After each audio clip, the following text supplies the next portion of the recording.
Hello दोस्तों, स्वागत है आपका मेरे चैनल सो लेट्स स्टडी में। इस वीडियो में हम बात करेंगे पदार्थ के प्रकारों के बारे में कि पदार्थ के कितने प्रकार होते हैं, कौन कौन से होते हैं और उनके कितने प्रकार होते हैं। ठीक है, तो चलिए शुरू करते हैं।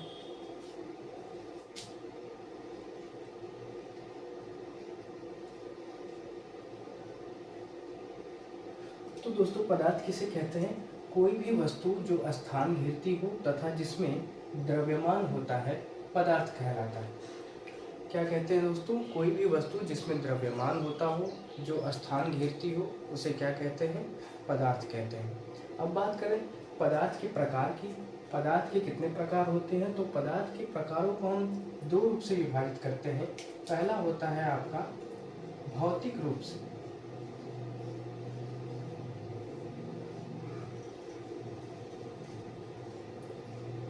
और दूसरा होता है रासायनिक रूप से।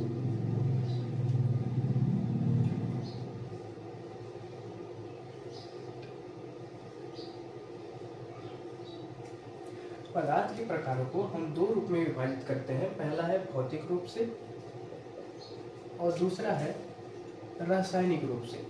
तो सर्वप्रथम हम पहले भौतिक रूप से देखेंगे कि भौतिक रूप से पदार्थ के कितने प्रकार होते हैं।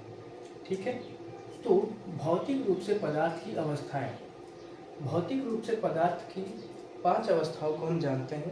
पहला है ठोस, और दूसरा है द्रव, और तीसरा है गैस। इसके अलावा चौथा है आपका प्लाज्मा,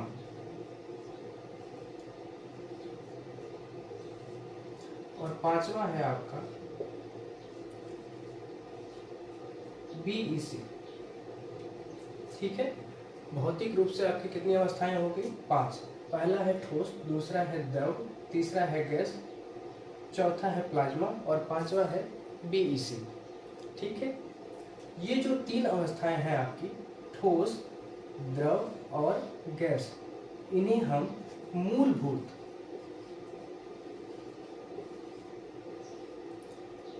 अवस्था कहते हैं। और ये जो दो हैं, प्लाज्मा और बीईसी, इसे हम विशिष्ट अवस्था कहते हैं।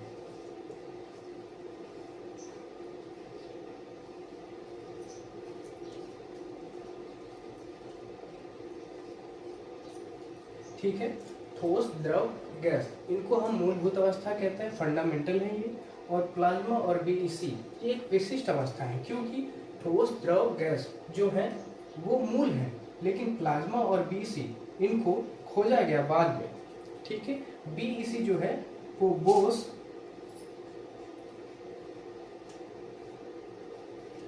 आइंस्टीन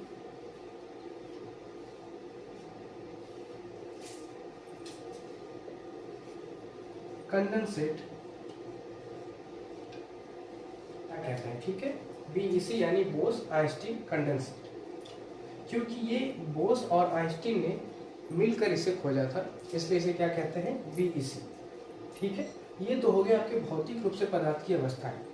अब देखते हैं रासायनिक रूप से पदार्थ की अवस्थाएं। रासायनिक रूप से पदार्थ की अवस्थाओं की बात करें तो इसे हम 2 भागों में बांटते हैं। पहला है आपका शुद्ध पदार्थ,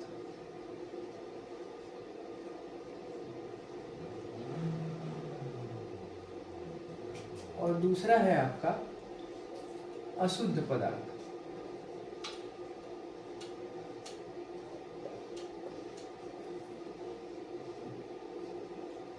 इसे हम मिश्रण भी कहते हैं। ठीक है, 2 भाग हो गए, शुद्ध पदार्थ और अशुद्ध पदार्थ। अब इनके भी उपभाग होते हैं। शुद्ध पदार्थ को अगर हम 2 भागों में बांटें तो इसमें आता है आपका तत्व, जिसे एलिमेंट कहते हैं, और दूसरा है यौगिक, इसे कंपाउंड कहते हैं। ठीक है, ठीक इसी प्रकार इसको भी 2 भागों में बांटते हैं। पहला है आपका समांगी और दूसरा है विसमांगी।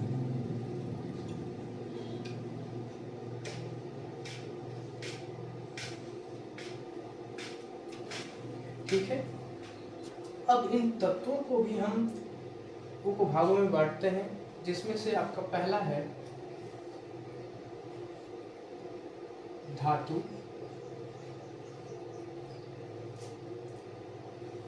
दूसरा है उपधातु और तीसरा है अधातु।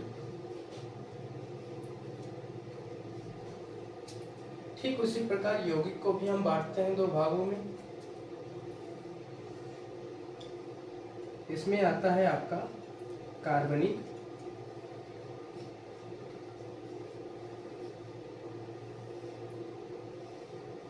और अकार्बनिक।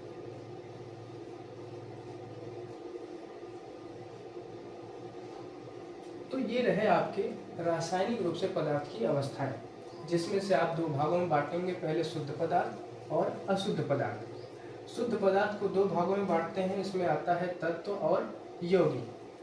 अब तत्व को हम दो भागों में बांटते हैं, धातु और अधातु, और एक तीसरा आ जाता है उपधातु। उसी प्रकार यौगिक को भी हम दो भागों में बांटते हैं, कार्बनिक और अकार्बनिक। ठीक उसी प्रकार अशुद्ध पदार्थ के भी दो भेद होते हैं, जिसे हम मिश्रण भी कहते हैं। एक होता है समांगी और दूसरा होता है विसमांगी। तो उम्मीद करता हूँ दोस्तों आपको ये क्लासिफिकेशन आपको समझ में आया होगा कि पदार्थ की अवस्थाएं क्या है और इनको कितने भागों में बांटा जाता है। ठीक है, अगर आपको वीडियो अच्छा लगा हो तो लाइक करिए, शेयर करिए, सब्सक्राइब करिए। धन्यवाद।